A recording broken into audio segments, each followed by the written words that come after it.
Welcome to the Rice Pudding Project, Sarah Abdullah. So I know you now as an author, but Yes. you had a previous life, and you Yes. got so now you're an author. So tell us what type of books you write. First of all, thank you for having me. Welcome. I love the name, the rice pudding, and I'm going to ask you a question later about the rice pudding. Right now, I'm a children's published author. I have 3 children books that are already published, 2 on the way, Okay. and I'm working on my debut novel, which I received a fellowship for. And I also write poetry. Beautiful. So it's a bit of everything. What is a fellowship for the viewers at home? This is a very new concept actually in the UAE. And 3 years ago, the Emirates Literature Foundation introduced the first writers fellowship Okay. in the Middle East. And it was sponsored by the Emirates Literature Foundation and Siddiqui. Okay. And the way it works is aspiring authors can apply. We had almost 150 participants in the first year where I applied, and they choose 10 winners. And these 10 winners are chosen by established award-winning authors.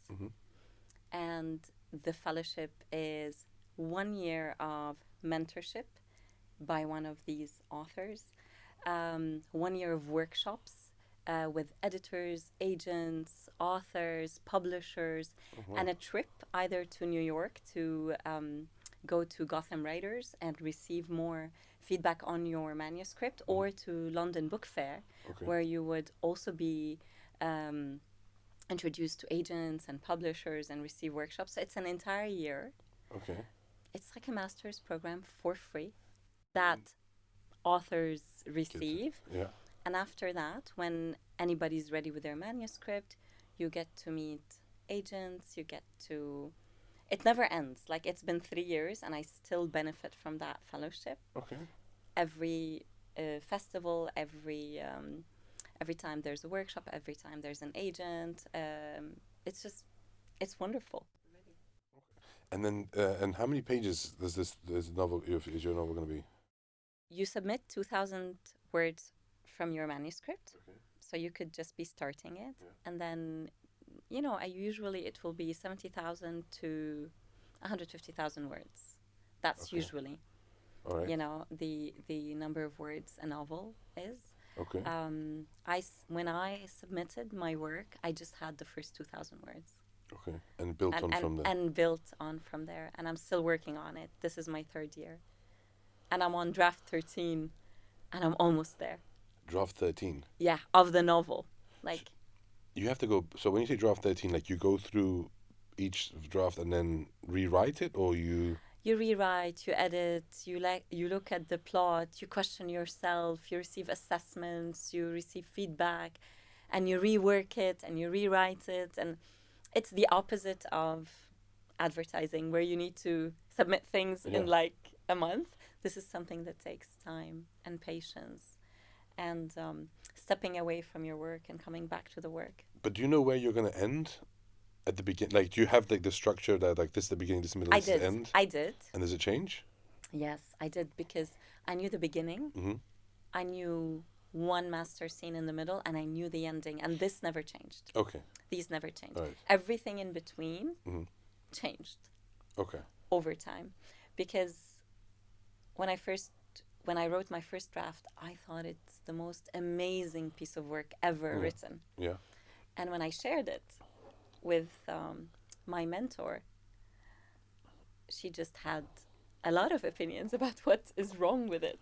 And then I rewrote it, and then I shared it again with somebody else and somebody else. And that's what you keep doing. And it's all logical.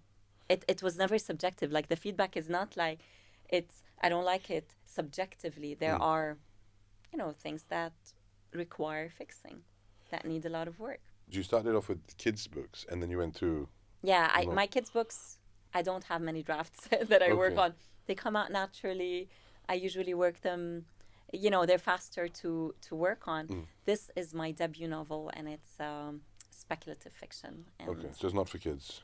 It's definitely Not not for for kids. kids Okay. at all. It's very, very dark. Okay, so I'm just wondering how you went from kids to dark, because yeah. I truly love the world of magic and creativity and having no limitations and just dreams, and it's so, so beautiful. Okay. But at the same time, there's the adult in me who wants to Do it. write all these dark stuff at the same time. So there are two Okay. two sides. Okay. All right. Two sides to the writing. What made you take the plunge into becoming an author? Because before that, you did something else. Yes, I was in Yeah. production. You were very successful as well. It was beautiful. Mhm. I always wanted to write. Like, I remember I was 9 and I was writing. Okay. I always loved writing. Okay. In school, my uncle was a poet, so we were pen friends. Okay. And we wrote to each other in Arabic, Okay. and actually classical Arabic. And even when I was in production, every time anybody needed an episode or a song written or a jingle, like, I always jumped on the opportunity and I wrote it. Mhm. Even, while I was working at the company I was working in. I wrote so many things while I was there. Like, I felt that, okay, I just want to be maybe a copywriter. But I didn't want to write commercials. I wanted to write episodes. I wanted to write songs. And there were a lot of opportunities at the time. And I did. And I did a lot of work while I was there. And then whenever there wasn't a budget, they needed someone internal to work on things, and that I would do it wholeheartedly. And then when I left production, I decided I really, really want to write. And that's when I did my startup. And my startup was my first step towards authorship, because I wrote the songs, the stories that were part of Makuki. Do you want to explain what Makuki was? It was an edutainment application for children, providing them with Arabic songs, Arabic stories, and games to help them learn Arabic, love it. And it was extremely successful as well. And I wrote a lot of the content, 90% of the content I created. Okay.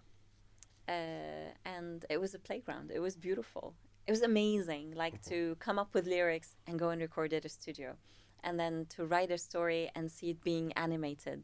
It was amazing. I did that for 5 years. And then when, Makuki stopped, I decided to go for traditional publishing. Okay. And that's when the book publishing happened. Where did you grow up? We moved around. So I was born in Dubai, in Al Wasl Hospital. And then we lived in Sharjah, Abu Dhabi, Ajman, Al Ain. Oh, so we moved around a lot. Okay. It was amazing growing up here. Okay. So your uncle, you said, was a poet. Yeah. Okay, so he was one of your inspirations. Oh, for that? 100%. Okay. He was so inspiring. His work was so inspiring. Right. He was also very generous with his time, because he gave me time.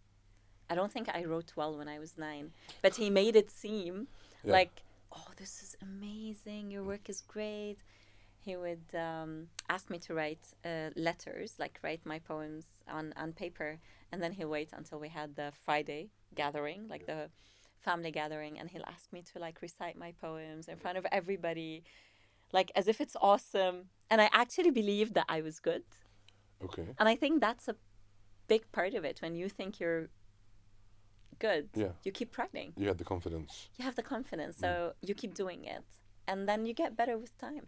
Okay. It's, like, it helps. It helps a lot. Did you have any other inspirations when you were growing up? I was introduced to Nizar Qabbani, and I was in love with his poetry so much, that I used to memorize it and, like, just stand in front of the mirror and recite it and imagine, like, that's my work. My work will be that good one day. Okay.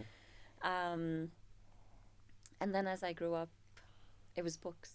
It was always books. It's Philippa Gregory at a certain point in time when I was younger, Margaret Atwood recently, Will Dean, Annabel Canteria, in Arabic أشرف العشماوي, Najwa bin Shatwan. I read both Okay. Arabic and Do you write in both as well? yes, You write- bilingual. okay. Yeah. But this novel is in English. This novel is in English, and the And you have children to- books are in Arabic, and the poetry is in Arabic. Okay.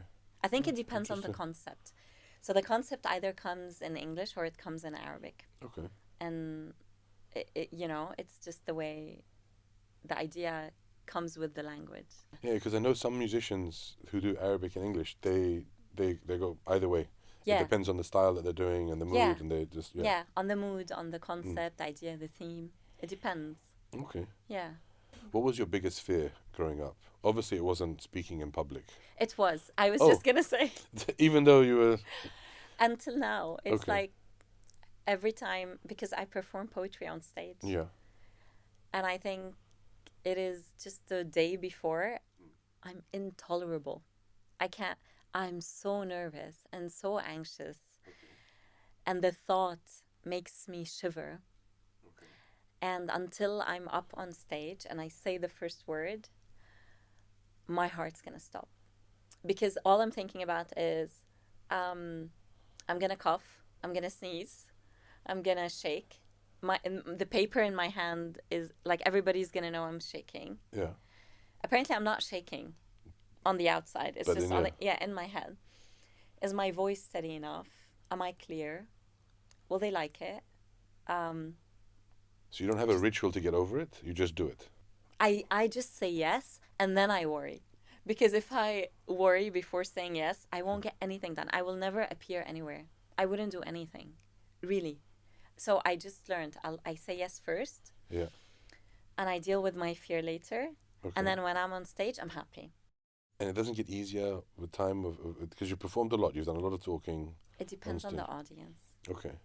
Like when I work with kids, I have zero fear. Okay. But when I'm performing poetry and there are authors and poets, and it's very personal. It's very personal. Like, because every poem is different. With the children readings, you read the same book. So you kind of get training, and you know what to expect, and you can get better at it. Yeah. With poetry, I read different poems in different places. Okay. So it's really the first time, every time. I mean, this was your dream, you said. It was my dream. Always. Always. Okay. Like, I always dreamt, I want to write poetry, and I'd love to perform it. I want to work with kids, and I want to write stories. And that's all I do now. Okay. All of it. So the dream that you had as a child is the dream you're living now. Yes. This is your. Yes. Okay. Yes. That's why I believe in manifestation. How do you manifest, and what does it mean for you? I didn't know that what I was doing was manifestation. I was a daydreamer. Okay. So I would spend, say, 2 hours writing and then 3 hours daydreaming about how the work will see the light. Okay. And I always thought, oh, that is so crazy, because I'm literally walking and I'm like, oh my God, this is what I'm going to do. This is how it's going to look like. Mm-hmm. And it didn't have a label. When I was growing up, I wasn't exposed to manifestation and meditation. It wasn't a part of our culture. Yeah, it was a new. Nobody knew what it was about, kind of. Yeah. And only as an adult I realized, when I was introduced to this world, oh, I've been doing that my entire life. I'm just a daydreamer. And when you daydream and feel it, you receive that like, I think the thought and feel the feeling and celebrate in my head. It was all imaginary. Yeah. That's manifestation. So now I just do it in a more structured way. Yeah. But that's what it is. It was always that for me. It's daydreaming, imagining, feeling, daydreaming. Everything that I thought was a waste of time. Okay. But I don't think it's a waste of time. And obviously not. Now It it's paying works. off. Yeah. It works. What does a day look like for you? So you say you want the morning to start earlier. How does it? Tell me about your day. So I have 2 daughters, both under 10. So my day starts at 6 a.m. every morning. Not by choice. And it's getting them to go to school. Now coffee. and I go for a walk every morning, and it's an hour. Every morning I spend an hour walking. I do my 10,000 steps, and I have my meditation at the same time. Okay. And that's when I set my intention for the day. I try to focus on my meditation, but so many times I'm, again, daydreaming, smelling the new book, figuring out a plot that I couldn't figure out before. Because a lot of the writing doesn't happen when you're writing. A lot of the writing happens when you're not at your desk. You know, so I'm solving all the problems that need solving, processing things, getting like a download of solutions that I had the day before, and then come back home, write, sometimes for 6 hours straight. 6 hours? Yeah. Because I'm not writing for 6 hours. Yeah. I'm writing, and then I'm, stepping away from it, and then like researching. And the research sometimes takes an hour, and then you just end up writing the same word that you wrote before the research. Okay. Because it's so easy to say, oh, I wonder how that works. Okay. And then you research for an hour. You on a laptop or you pen and Laptop. paper? Laptop. Okay. Laptop. And then I work out, just so that I can move my body. And then when the kids come back home, I always want to spend time with them, quality time. I try to get all the work done before 4. Okay. Sometimes I have events, sometimes I can't. I have calls, I have events, I have meetings, and that's okay, but that's the exception. The rest of the day, like from 4 onwards, I'm with my kids. If I write a children's book, I test it on them. And I always invite their friends over, and I call it a play date. Okay. And then I print It's like out... a focus group. It's a focus group every time. And then, I know whether something is good or not by how many questions they ask, whether they get it. If they ask for a repeat, like, can you read it again? Can we come back? And there are things I fix because the kids are the best inspiration. They'll give me ideas. So then I'll take these ideas and I'll better my work. And I tell the parents usually. So I'm like, your kid gave me an idea. It's going into a book. Just letting you know, But that's mainly, and I read. I'm always reading. I love reading. Okay. It's amazing. Now when you read, because now you got Audible books, Kindle, but what do you prefer? Physical. Physical? Yeah. Okay. I love the physical books. Okay. Because I remember certain words or sentences, and for some reason I still remember them as odd and even. And like with Kindle, it's just, you just scroll down. Yeah. And I just like this, and I fold pages. And I highlight. You can highlight on Kindle. And I know, but I like folding. And if you don't know the word, you can just press it and it will tell you the whole... But I love physical books. I do. And I like when I'm done with a book to add it to my book corner and just see the title. And I write a lot of notes on my books. And then if I really, really love someone, I'll give them the book. And they get to also read the notes and see the folded pages. And it's just a beautiful way to... pass on memories and to things. share. Yeah. Okay. To share. I like that. Physical books. It's but they're heavy. Sometimes they're heavy. Yeah, because if you travel, you can't take 6, 7 books with you. No, I don't. That's one of the issues. Yeah. But when I travel, I never end up reading more than 1 book anyway. Okay. Never. You seem to be very happy and positive. Now, yeah. Are there times in your day when, because, sometimes you don't want to get up, and sometimes when the kids leave, you want to go back to bed or just slump and not do your day. When you find those moments, how do you motivate yourself out of the slump, let's call it, or writer's block? With writer's block, I always write another thing. So if I'm working on a project and I get and that happened a lot with the novel because it was my first long form. Yeah. I'll always leave it and then work on something else or read. Okay. But on your point, how do I get out of bed? Like today, I was not feeling well. Okay. And I have this rule. It's like wake up, dress up, show up. Okay. And I just do it. And I end up feeling better. Always. It's easy to stay in bed. It's really easy to stay in bed. Not when you have kids, but yeah. Yeah. Yeah. But when they leave, it's Yeah. easy to do that, Yeah. right? Yeah. But that's why I leave the house. Like today, I was really not in the Not feeling mood. it. I wasn't feeling well. I was tired, exhausted. Yeah. And I got up and I dressed up and I walked into a cafe and I put my laptop down because then you can't. You just have to, Yeah.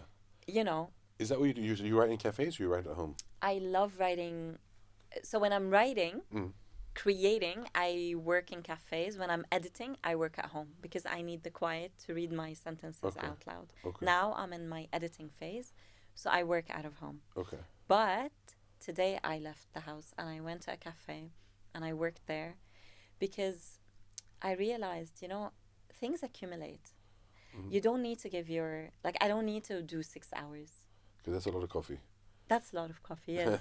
Today I had ginger and lemon and I wasn't really feeling my best. But I left the house and I finished 3 chapters. I edited. That's better than nothing.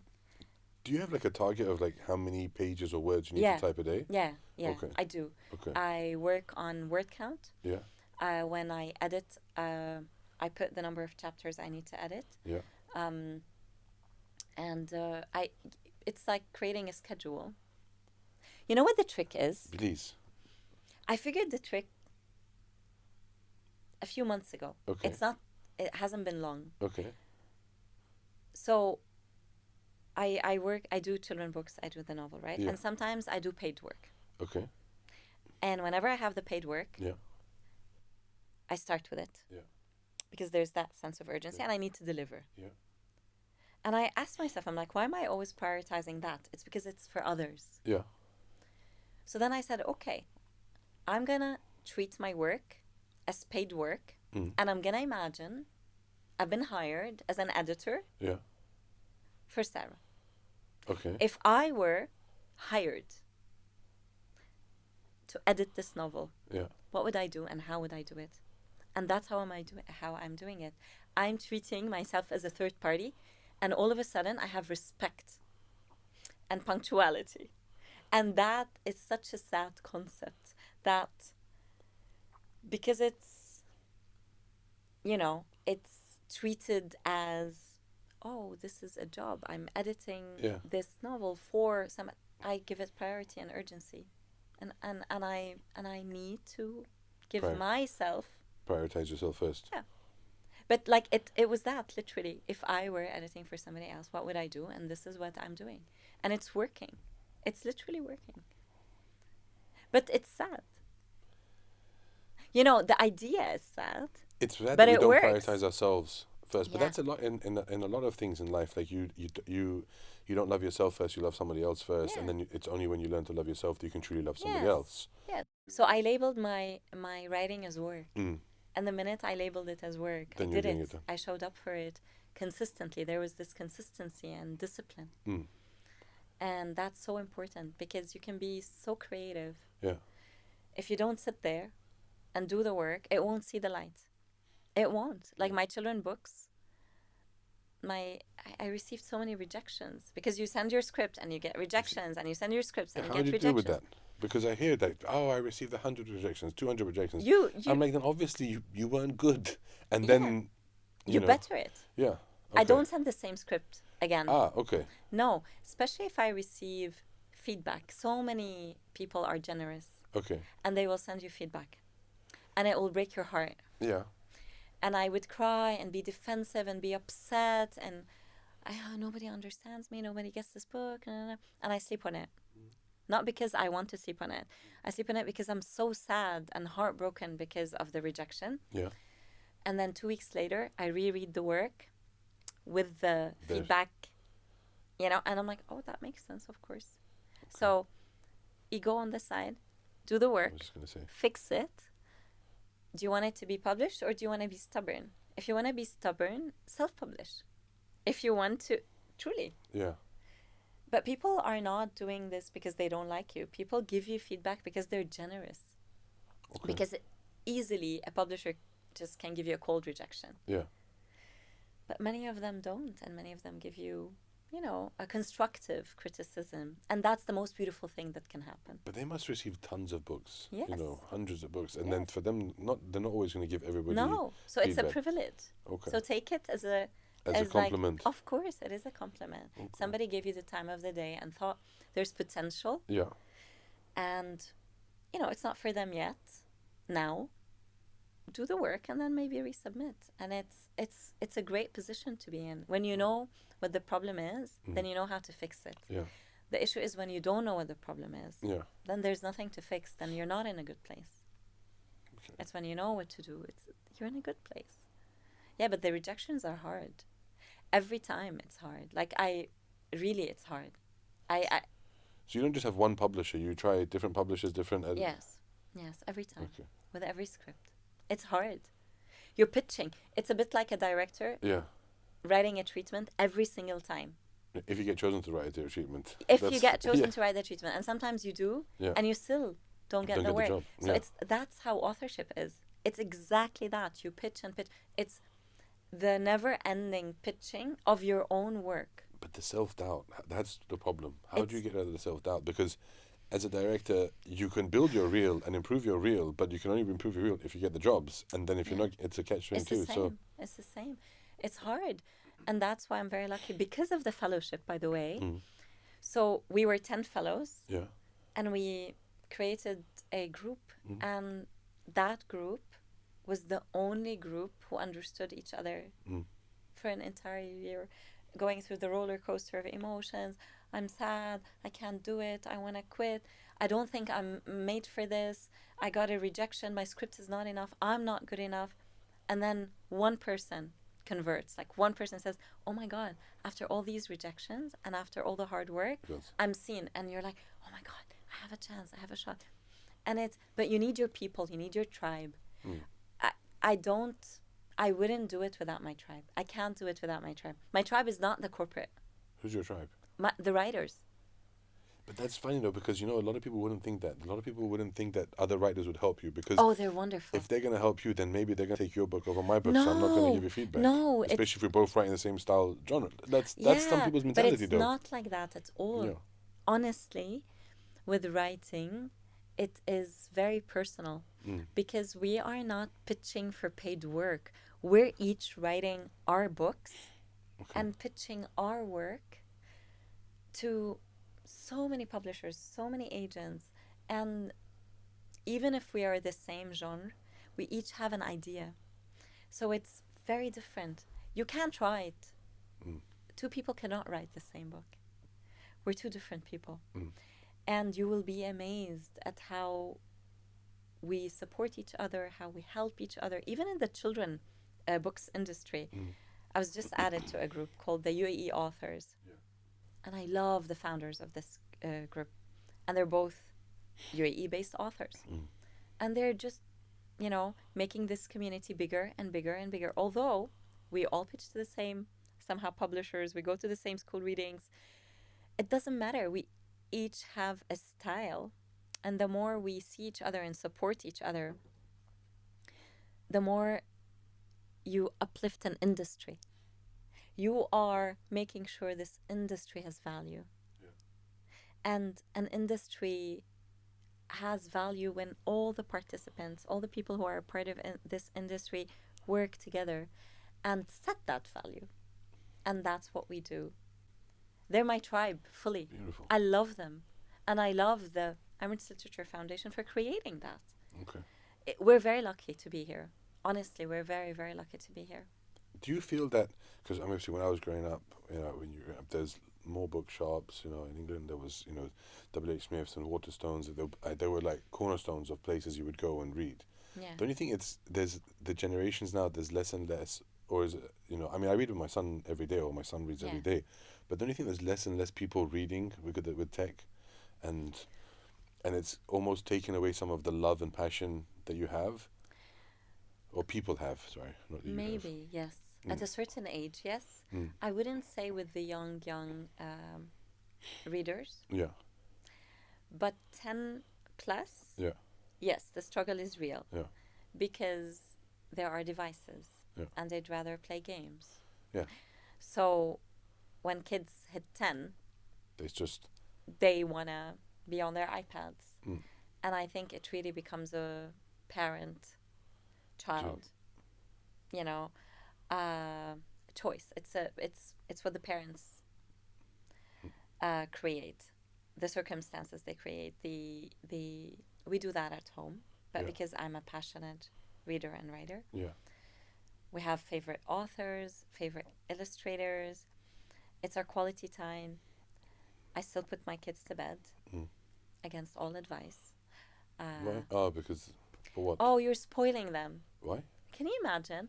You shouldn't put your shit to shelf because it's spoiling them. Yeah, you're spoiling them. You're giving them so much attention. They are not being independent. I don't care. I don't want it. Like, it's our only moment where the three of us are in bed reading a book. Yeah.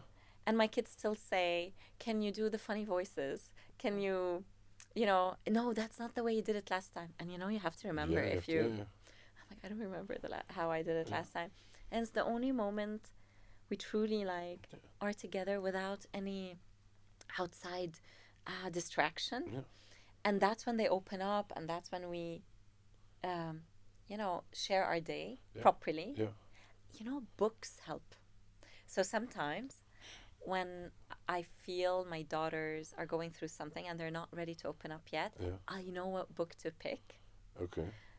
And it'll help me ask the right questions. And then my question is not out of the blue. So if I feel like they're going through, bullying, a moment where they can't share their feelings, they're sad, there's so many books. Yeah, I understand that. To take and to choose from. Yeah. And then I'm like, oh my God, how do you think she felt when she was being bullied? And then they'll tell you everything they're feeling. Yeah. Books are so helpful. We used to use the Color Monster when he was 4. What? The Color Monster. Oh, yes. Yeah. Yes. It really helps. Yeah. And it's a How tool. are you feeling now? And he would say, I can't remember the color, but I'm confused, and it was this color, and he would, Yes, red. it's a tool for the parent. Yeah. It's really a tool for the parent. Yeah. So I don't need to stress this enough. Books are just amazing. I love books. They're great. What have you learned about yourself on this journey? That I need to be patient. Because this writing is a test of patience. Really. It's a test of, you don't get validation. Okay, think of it this way.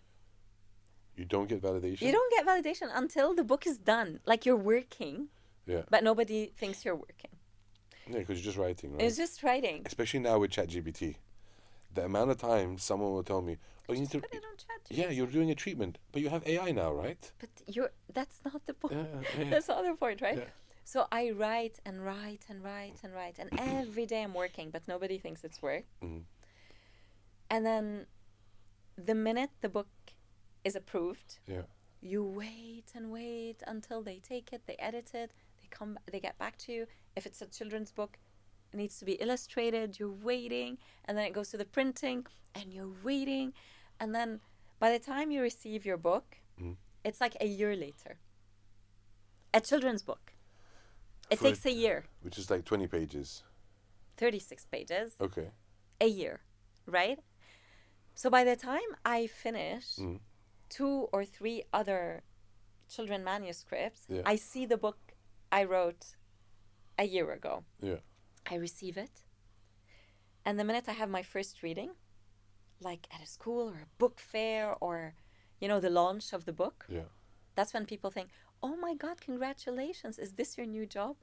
No, that's the celebration of my work, So many people think I have a job now because I'm doing the tours, the book tours. Yeah. But that's the end. It's just the last. You've been doing it for 5, 6, 7 years. Yeah. Yeah, that's just the celebration of the work. That's the sharing of the work. But that's all the work. That's the promotion of the work. That was a lesson for me. So patience, getting over frustration. I didn't get over it. I just set a timeline for it. Okay. So now when I'm heartbroken, I just set a deadline. I'm like, I'm going to be heartbroken for a week. So I give myself like a week Okay. to be sad. And after that, it's like, I call it victimization. And I'm not going to go for it. Okay. No victimization. Processing of feelings is okay. You get a week. You know, Okay. you get a week of being upset and sad and whining and. But then you gotta go. And then, you know, I'll say on Tuesday I'll wake up and I'll show up for myself, for my work. Okay. And I'll fix it.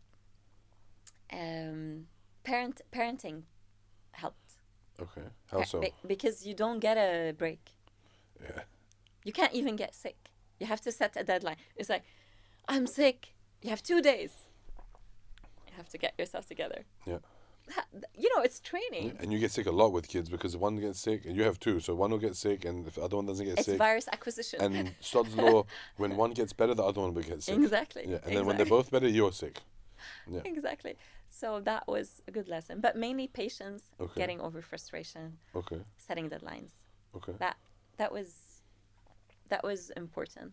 Okay. And What's the best piece of advice you received from a mentor or on this journey? wake up, dress up, and show up. Okay. That was a piece of advice I received, Okay. and that was very important. Wake up, dress up, show up. Yeah, dress up. Never like wake up, dress up, show up for yourself. And the minute you show up for yourself, Mm-hmm. you feel it, you live it. Okay. I dress like I'm going to the office. Like Yeah. I show up for myself, for my work Okay. properly. Because I'll be in Crocs and shorts, like in a hoodie, just like sitting down, just not really. So you're saying like make the effort. So I make the effort. It works for Okay. me. I just get into the mood. You know, Okay. like when you work out. Yeah. If you don't put on your workout attire, you Yeah. don't take it as seriously, Yeah. right? Yeah. And it's that. Yeah. You don't go with jeans to the gym because you're not gonna. No. Yeah. Yeah. I wake up, I dress up, I show up. Okay. Even on bad days. I'm just slower. Okay. Forgiving, a bit more forgiving, but I still show up for myself. It helps. What advice would you give to somebody trying to break into this field? Write the story the way you want it to be told. Yeah. Not the way people want to read it. Okay. And then share it. Okay. And then fix it. Never write with an audience in mind. Okay. Because then you wouldn't be authentic. Okay. And write your story. Don't try to write like someone. Write your story Your thing. with your voice. It's so important. And then when you write, do you write like an outline or a synopsis of what the idea is and then build Yes. on that? Yes. Okay. You know, I follow, and that's one of my mentors. Mm. I love her. She's an amazing author. 6 novels. Annabelle Canteria. She gave us, she mentored us for a year. Yeah. And I follow Save the Cat model. Oh, okay. And I love it. You write screenplays. It's also Yeah. screenplays. Yeah. So there's screenplays and there's novels as well. novels and books. Oh, okay. And the way it works is it's split. Yeah.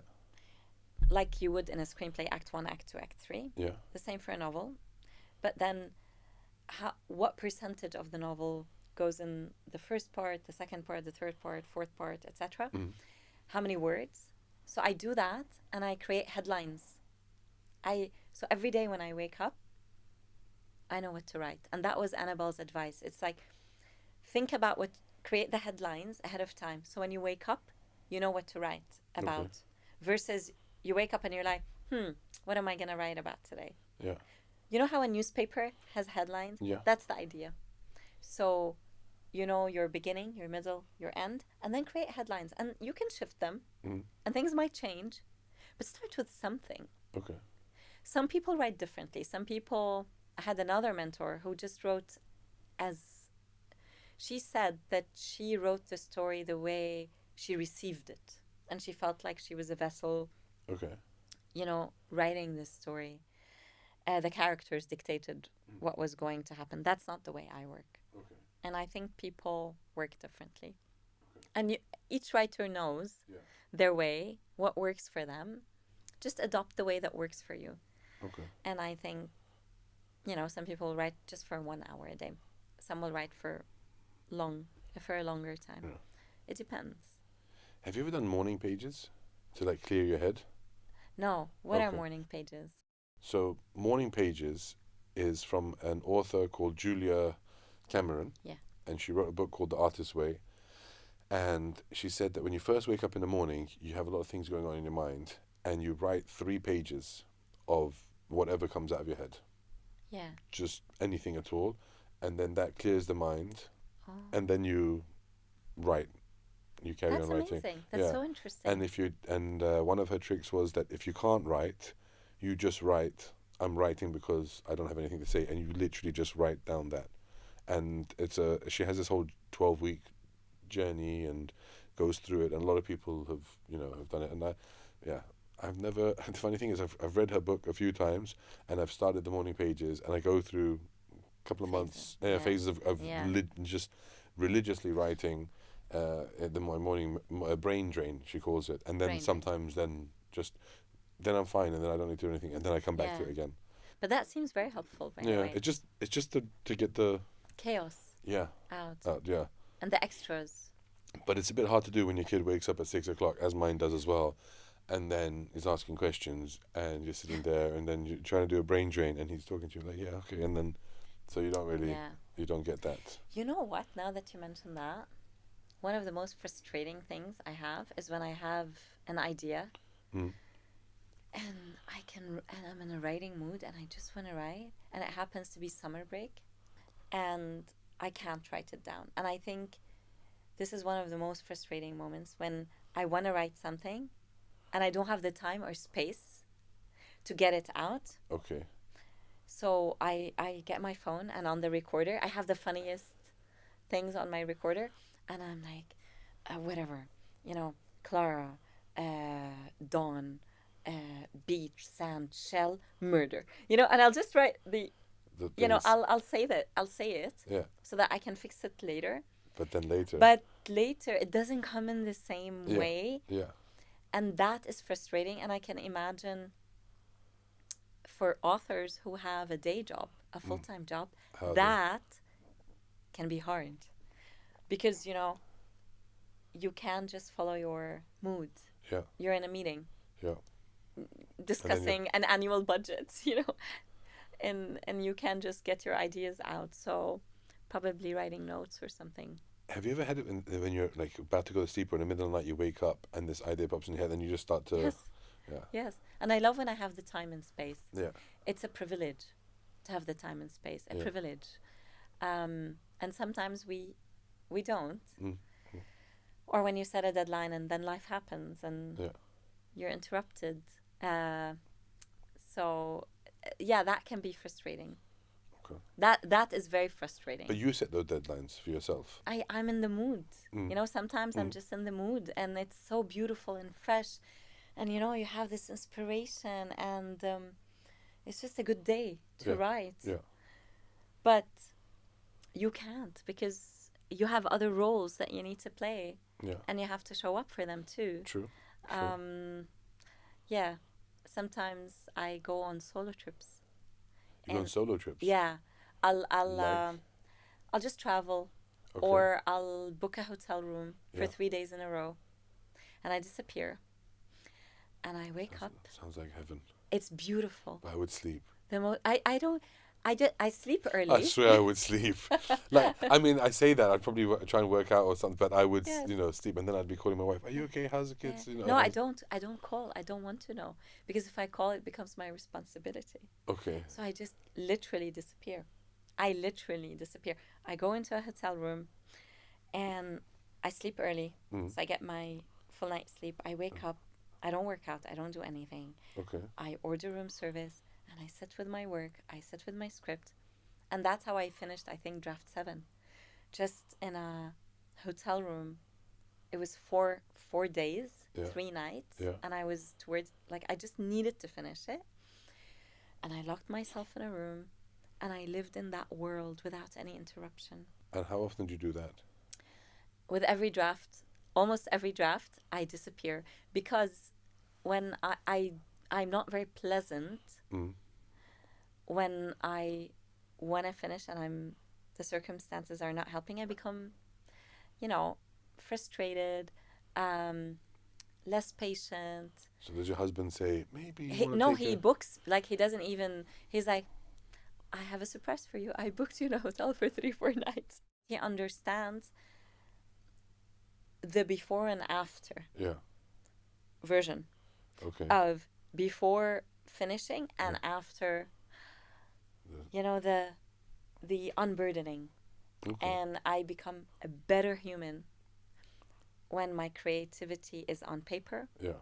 and when I'm done. Yeah, because there's this pent up, I don't want to say aggression, but like something Yeah. is building up inside you and you want to get it out and you Yes. can't get it out. Yes. And it's so frustrating. Yes. And if you just, yeah, you want to. I don't, yeah, and it's, and if you're not going to be a kind parent, Yeah. it's better to leave, take a break, Yeah. and come back. And sometimes if I'm having a tough day, I'll sit longer in the car. Mm. And when I'm calmer, I'll show up. I don't want to be with my kids when I'm frustrated.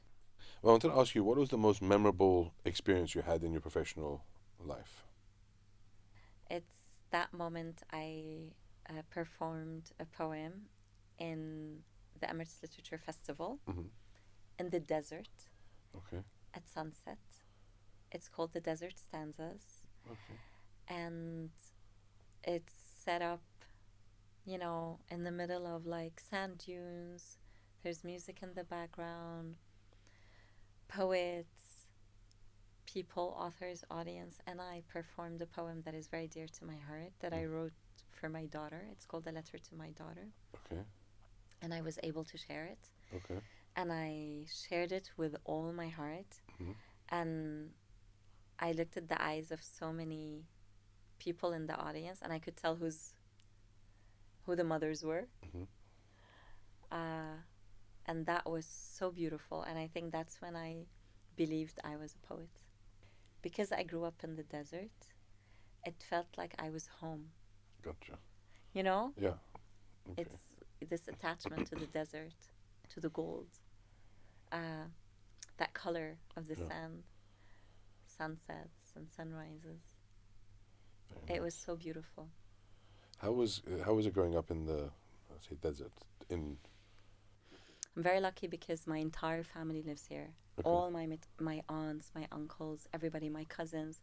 So I grew up with everybody, my grandma, everybody was Okay. here. Mm-hmm. So it was beautiful. Sleep over at cousins, parks, picnics, playing for hours.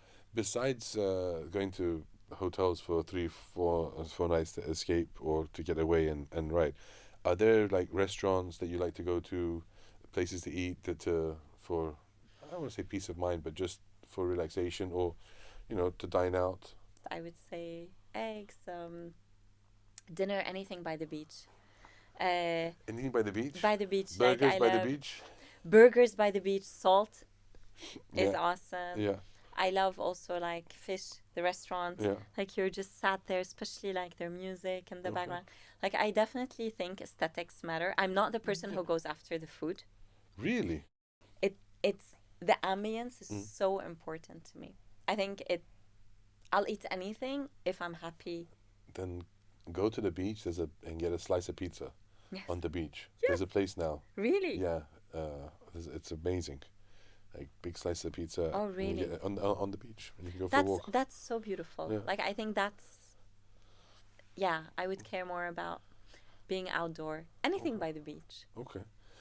Talking of ambience and that kind of environment, if you could meet or hang out with 3 people, dead or alive, you know them, you don't know them, who would they be? And what would you be doing? Because it might not be eating dinner.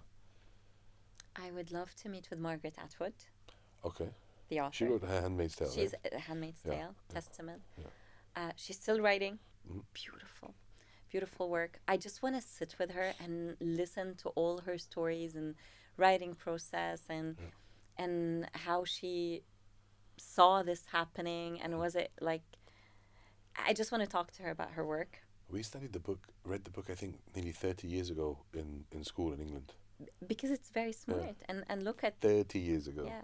And then they had the movie as well. Then, yeah. And you know, a lot of her work is dystopian, and I wonder how many of it is dystopia nowadays. Yeah. And that's beautiful, you know. So Margaret Atwood, for sure. Mhm. I follow her on Instagram, and I'm like, Okay. maybe one day I'll meet her. You should manifest. Yes, yes. Mhm. Dead Nizar Qabbani, for Okay. sure. I would love to sit with him and listen to him perform live Okay. and just listen to his stories and know the person behind all of these poems. Yeah. And Mahmoud Darwish as well, Okay. the poet. Yeah. And I would love to listen to him live too, because I think I listened to his poetry on YouTube, Yeah. and I mean, I get goosebumps. Okay. My day changes, my feelings, like everything changes. I feel like I'm in his company, Yeah. in the company of his words. I'm in the world he created. Can you imagine if he is there and actually I can sense the energy of his presence? Yeah. These are people I would love to meet. We have a special segment on the Rice Pudding Project that we ask each guest to do, and that's you choose a can, and there is a secret wildcard question inside the can, and you pick, and then I will read it to you, and Okay. you'll have to Answer answer it? it. Yes. Can I have this one? Yes. Why not? You read it then, actually. Okay. Let's see. And then I want to know about the rice pudding. You can know about the rice pudding, sure. Imagine, if you could buy a childhood toy now, what would it be? So I was obsessed with Barbies. Okay. Did you watch the movie? Of course, I watched the movie Okay. twice. Okay. Uh, of course. I would buy the. She had a burger stand, Okay. and it looked like half a burger, Okay. and she would be standing behind it, selling burgers and fries and Yeah. soda Mm. on a hot summer day. Okay. And I have one Yeah. piece, and I would buy the second. I have it from the 90s. You have I, it now I kept still? it. Yeah, I kept it In the box? in the box. Oh, that's worth loads of money. Yes, and I would buy the second half Mm. and just have a Ken there so that I would have my perfect beach setup, because I always wanted the other half and I wanted to create the perfect setup on the beach. And I could play that game for hours. And I used every element in my room to Yeah. create that story, Yeah. of the game. I loved Barbie so much. The fashion, the way she went through the entire cycle. That was in the movie, actually. The pregnant Barbie, the bride, Ken. Okay. I had them all. And I kept them, and we used to get one toy a year. Yeah. It wasn't like now, Yeah. So we really took care of our toys. And now, in hindsight, as I look back, I think that's writing. Role play is writing, because you have a character Mhm. and you build a world and you create scenarios Yeah. and you're a writer. So why the rice pudding project? Why the rice Will you pudding tell me? project? Yeah, I can tell you. I hate rice pudding. I can't eat it. I can't. It will vomit. I haven't tried to eat it for a long time, but when I did last, it would make me vomit. And my dad was very tough. It was a single dad. He raised me by himself for whatever reason, and he would force me to eat rice pudding because he loved rice pudding. And for him, it was beautiful. And if you didn't eat it, if he cooked something you didn't eat, you were spoiled. Yeah. So he would force me to eat it. So it was overcoming that. So and the battles I had with my dad, and growing up and things like that. So basically, it's getting over. Rice pudding was me coming to terms with it and growing up and being a husband, a father, and successful. So the rice pudding was my cross to bear, and that's why I bring people on the show to find what their rice pudding was. We didn't find it with you, but we're going to speak to your sisters, and they're going to tell us that you would the rice pudding. But that's basically 3 years ago you would have. I had the rice pudding. You had a rice now. pudding. See, you could have told me what your rice pudding was then. So yeah. What was it then? Yeah. Self-worth. That's very I important. struggled with self-worth. Yeah. a lot. And it took something big to realize my self-worth. Do you want to say what that one thing was?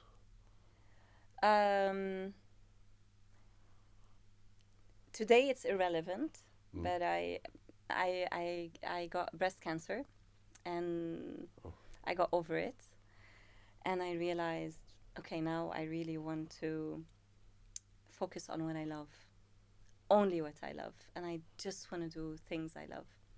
Because when I got my diagnosis, I thought about three things in like a matter of seconds. Mm-hmm. My parents, my daughters, my writing. And I thought, if these three things is what popped into my mind, then that's all I want to do. Okay. And since then, I don't burden myself with anything. It's not worth it. At all. At all. Life is so beautiful. Yes. And being in it is so... It's a privilege. It's an honor. It's a present. So I wanna enjoy it. I wanna be with my kids. I wanna be with my parents. I'm lucky to have them. I wanna write as much as I can. I just wanna write and write and write.